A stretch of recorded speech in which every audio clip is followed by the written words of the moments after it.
la fuerza gravitacional que no vemos pero que nos jala al centro de la Tierra.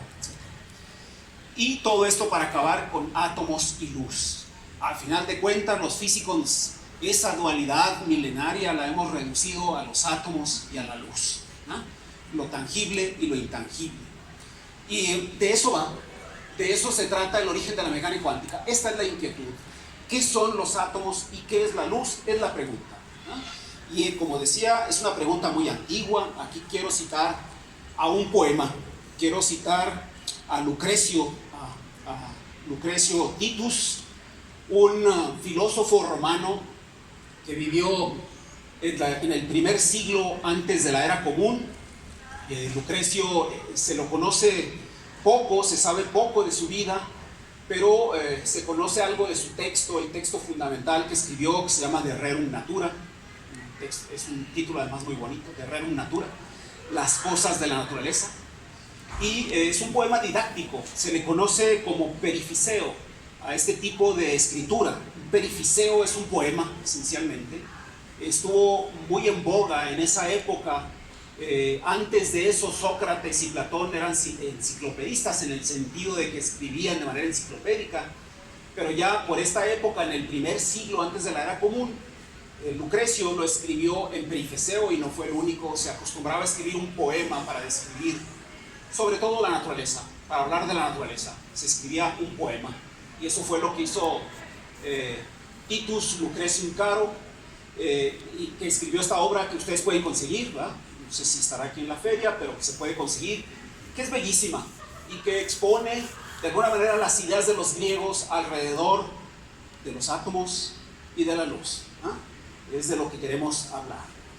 Para platicarles un poquito de este personaje, algo que a mí me llamó mucho la atención es que este poeta y filósofo romano, ahí están las fechas que comentaba anteriormente, se basó mucho en el pensamiento de otros filósofos anteriores, y en particular en Demócrito y en Epicuro, de los que sabemos poco. Sabemos básicamente a través de él que habían propuesto la existencia de átomos. Epicuro y Demócrito habían propuesto, eran unos materialistas, que habían propuesto la existencia de átomos, de partículas fundamentales que formaban todo lo que nos rodea.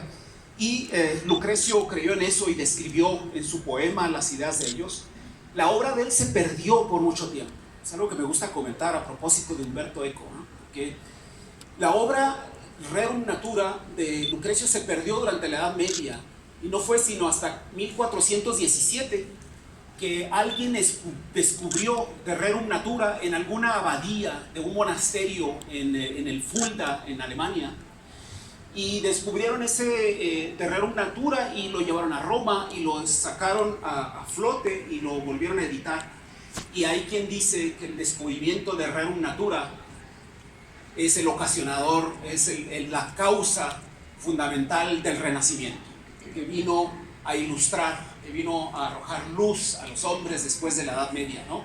Y hay un libro muy bonito que ahí estoy citando, de Stephen Greenblatt, es 2012, que se llama El Giro, que yo mismo no he leído porque no lo he conseguido, pero eso os pongo para que siempre tengan algo que conseguir en sus vidas, en el que narra esa historia, narra la historia de cómo se descubrió De Rerum Natura, y él considera que fue un libro que acabó teniendo una influencia enorme, probablemente el libro que más influencia ha tenido en la humanidad, porque fue el que ocasionó el Renacimiento, ¿no? Entonces, para que vean ustedes la